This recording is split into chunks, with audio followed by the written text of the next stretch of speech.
Mumbai Tug brought to you by Sunny's World. Pune's Pride Sunny's World, Life in Funshine. Resort weddings, events, restaurants, adventure wellness. Sunny's World, perfect destination for every occasion.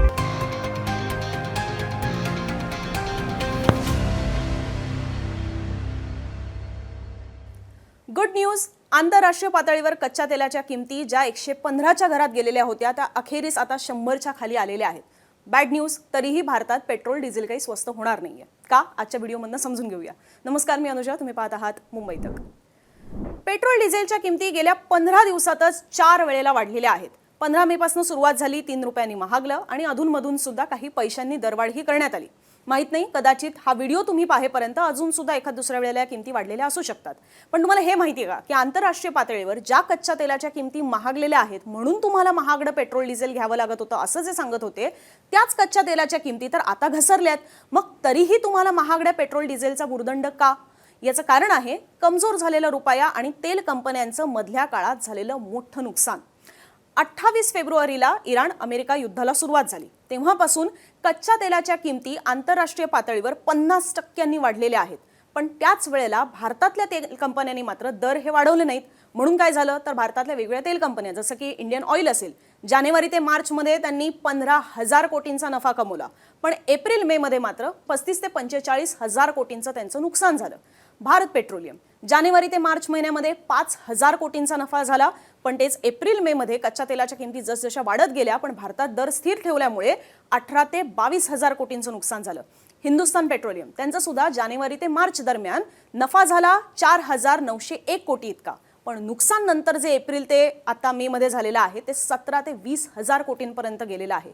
म्हणजेच मार्च पासून ते आता मे मध्यापर्यंत झालेलं हे सगळं नुकसान तेल कंपन्या तर भरून काढणारच. आणि त्याचमुळे आता जरी तेल कंपन्यांना बाहेरून कच्चं तेल कमी दरात मिळत असलं तरी सुद्धा मधल्या काळातलं हे सगळं कोट्यावधींचं नुकसान भरून काढण्यासाठी पेट्रोल डिझेलच्या किमती या महागच राहणार आहेत. आता येते दुसरी गोष्ट. आता आपल्याला कच्च्या तेलाच्या किमती या $100 प्रति बॅरलच्या आत आल्यात म्हणून ते स्वस्त झाले असं वाटत जरी असलं तरी प्रत्यक्षात ते स्वस्त नाही झाले, ते आधीपेक्षा स्वस्त झाले.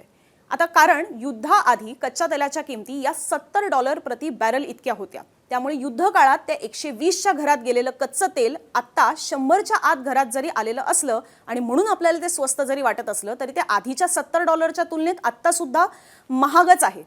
याच्या पलीकडे जाऊन याच्यामध्ये एक रुपया फॅक्टर सुद्धा आहे. रुपया फॅक्टर सुद्धा इथे लक्षात घेण्याचं कारण असं आहे की कच्चं तेल स्वस्त जरी झालं असलं तरी सध्या डॉलरच्या तुलनेत रुपयाची किंमत आपल्याला आधीपेक्षा जास्तच मोजावी लागते. कच्चं तेल युद्धाआधी स्वस्त होतं पण तेव्हा डॉलरच्या तुलनेत रुपया पण 90 वर होता. आताही कच्चं तेल स्वस्त झालंय पण डॉलरच्या तुलनेत रुपया मात्र 97 वर जाऊन पोहोचलेला आहे. त्यामुळे कच्चं तेल खरेदी करताना आपलं बिल हे जास्तच येते कारण आपण जास्त कच्चं तेल जे आहे म्हणजे जवळपास भारतात जेवढी गरज आहे त्याच्यामध्ये आपण 85 ते 90% कच्चं तेल हे बाहेरच्या देशांमधनं आपल्याकडे आणतोय. परिणामी आपल्याला त्यांना पैसे हे डॉलरच्या रूपात द्यायचे आहेत आणि तोच रुपया महाग झालेला असल्यामुळे आपल्याला आता कच्चं तेल जरी स्वस्त असलं तरी ते महागातच पडतंय. आता त्याचे सुद्धा नुकसान जे आहे हे तेल कंपन्यांना सहन करावं लागतंय. परिणामी ते आपल्या खिशातून वसूल करणार यात काही आपल्याला शंका वाटायलाच नको आणि म्हणून आपल्याला पेट्रोल डिझेलच्या किमती या इथून पुढे सुद्धा वाढताना पाहायला मिळतील. आता ह्याच पेट्रोल डिझेलच्या किमतीत एक मोठा हिस्सा असतो तो करांचा सुद्धा, टॅक्सेसचा सुद्धा. केंद्राची एक्साईज ड्युटी असते, राज्य सरकारचा वॅट असतो, त्या पलीकडे जाऊन डीलर्सचं कमिशन असतं, वाहतूक खर्च असतो आणि तेल शुद्धीकरणाचा सुद्धा आपला एक खर्च असतो. हे सगळं इंधन ग्राहकांपर्यंत पोहोचण्यापूर्वी पेट्रोल डिझेलच्या किमतीत जोडलं जातं. केंद्र आणि राज्य सरकार पेट्रोल आणि डिझेलवर मोठ्या प्रमाणात उत्पादन शुल्क आणि वॅट आकारतात.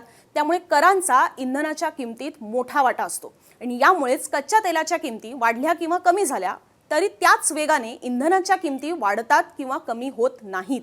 यातून हे तुम्हाला आता स्पष्ट झालेलं असावं की कच्च्या तेलाच्या किमती या आंतरराष्ट्रीय पातळीवर घसरल्या जरी असल्या तरी तुम्हाला आता पेट्रोल डिझेल हे महागातच का मिळतंय.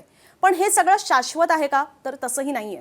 आत्ता कच्च्या तेलाच्या किमती घसरल्या कारण की अमेरिका आणि इराणची चर्चा जी आहे, डील जे आहे ते सकारात्मक पातळीवर होत असल्याची लक्षणं दिसू लागलेली आहेत. पण ह्यांचं कधीही फिसकटतं हे आपण गेल्या 2 महिन्यात अनेकदा पाहिलेलं आहे आणि त्यामुळेच युद्धविराम मिळेपर्यंत तरी सगळी अनिश्चितताच आहे. जसं जरा काही सकारात्मक घडलं की शेअर मार्केट वर जातं पण परत युद्धासारखी स्थिती दिसली, डील होत नाहीये, युद्धविराम मिळत नाहीये, हे सगळं दिसलं की परत मार्केट आपटतं. ट्रम्प काही बोलले तरी सुद्धा मार्केट आपटतं. तसंच उद्या जाऊन कच्च्या तेलाचं सुद्धा होऊ शकतं. त्यात स्ट्रेट ऑफ हॉर्मुझमधून जहाजं जाण्यासाठी टोलची अट इराणची कायम राहतेय की नाही यावर सुद्धा सगळ्या गोष्टी आहेत. स्ट्रेट ऑफ हॉर्मुझ सुरू जरी झालं तरी तेल पुरवठा सुरळीत व्हायला सुद्धा पुढचे अनेक महिने किंबहुना असं स्ट्रेट ऑफ हॉर्मुझ बंद राहिलं तर वर्ष सुद्धा जाऊ शकतं. त्यामुळे पुढचे अनेक महिने पेट्रोल डिझेलच्या महागत जाणाऱ्या किमतींचा सामना आपल्याला करावाच लागणार आहे. जरी क्रूड ऑइलच्या प्राइजेस म्हणजेच आंतरराष्ट्रीय पातळीवर कच्च्या तेलाच्या किमती या घसरल्या तरी आपल्याला मात्र इंधन दरवाढीचा सामना हा करावाच लागणार आहे. तुमची यावरची काय मतं आहेत? तुम्ही ज्या ठिकाणी राहता तिकडे तुम्हाला पेट्रोल डिझेल मिळतंय का? मिळत असेल तर किती रुपयांनी मिळतंय? पेट्रोल डिझेलचा साठा हा तिथे आहे का? या सगळ्या संदर्भातलं आम्हाला सुद्धा तुमच्या प्रतिक्रिया जाणून घ्यायला नक्की आवडतील आणि या सगळ्या संदर्भातले वेगवेगळे रिपोर्ट सुद्धा तुम्हाला मुंबई तकवर पाहता येणार आहेत. त्यासाठी मुंबई तकचं YouTube चॅनल सबस्क्राईब नक्की करा आणि हा व्हिडिओ पाहिला त्याबद्दल धन्यवाद.